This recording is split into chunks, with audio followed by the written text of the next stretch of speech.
You've felt it. Sitting on the couch, deciding you're going to put the phone down and just relax. And 40 minutes later, you're still scrolling something you don't even remember opening. You didn't decide to keep going. Your thumb just kept moving. By the end of this video, you'll understand why wanting to stop and actually stopping are controlled by two completely different parts of your brain, and why willpower was never going to be enough on its own. This isn't an accident. And it isn't really about you lacking discipline. Every major app you use has entire teams whose job is to study exactly which colors, sounds, and timing keep you opening it one more time.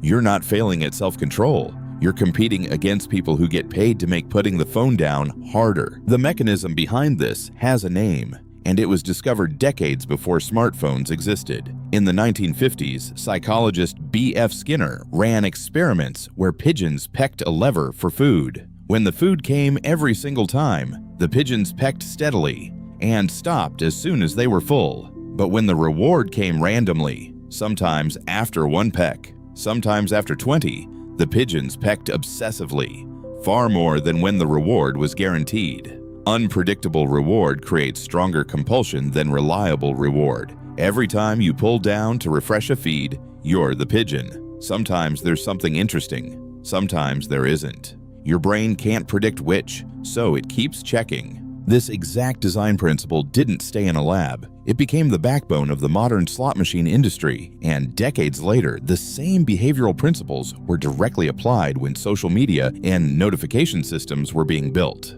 Tristan Harris, a former Google design ethicist, has spoken publicly about this exact overlap, describing app notification systems as intentionally modeled on slot machine mechanics. That's not a metaphor, it's a documented design lineage. The pull to refresh gesture on your phone was even directly inspired by the arm pull mechanic on a physical slot machine. You're not imagining the similarity. Picture someone at dinner with a friend, phone face down on the table, genuinely trying to be present. A notification buzzes once. They don't even know what it is. But for the next 10 minutes, part of their attention is quietly stuck on it, running through possibilities.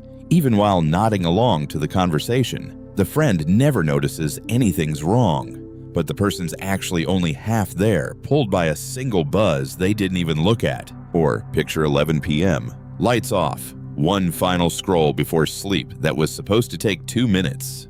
An hour later, the room's still lit by the screen, and the person genuinely can't explain where the time went. They wanted to put it down 45 minutes ago. They kept telling themselves one more, right up until their eyes physically couldn't stay open. The cost here isn't just lost time, though that adds up fast. It's fragmented attention that doesn't fully recover even after you close the app.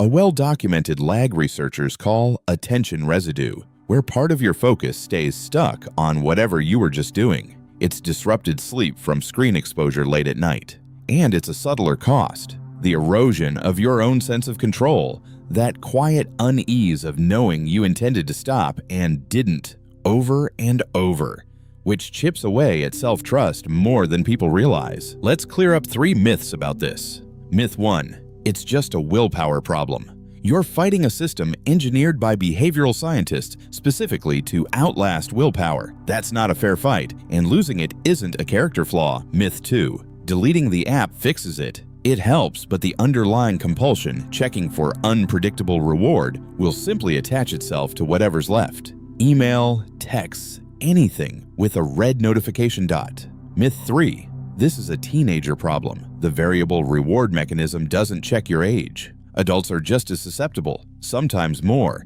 because they have more apps competing for the same habit loop. This pattern isn't limited to social media apps.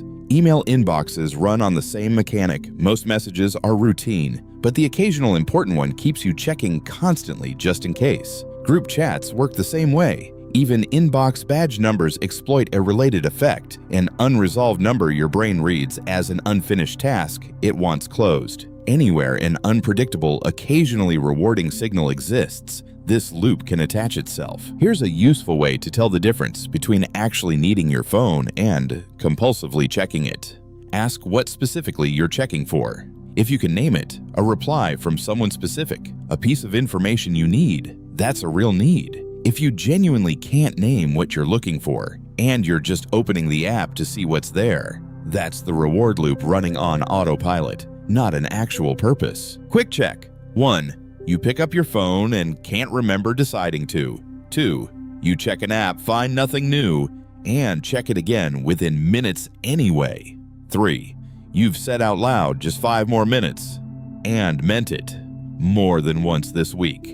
If 2 or more of these sound familiar, this isn't a discipline issue. It's a reward loop that's been trained into your nervous system, and it can be retrained. Neuroscience research on anticipation adds an important detail here. Dopamine, the neurotransmitter people associate with reward, actually spikes higher during the anticipation of a possible reward than during the reward itself. That means the moment right before you check, the tiny flicker of maybe something's there, is often more neurologically potent than whatever you actually find. There's a related effect from gambling research called the near-miss effect. Seeing an almost reward makes you want to try again even more than seeing nothing at all. An empty notification screen is a clean miss, but a notification that turns out to be spam or a like from someone you don't care about functions like a near miss, close enough to reward to keep the loop running without ever actually satisfying it.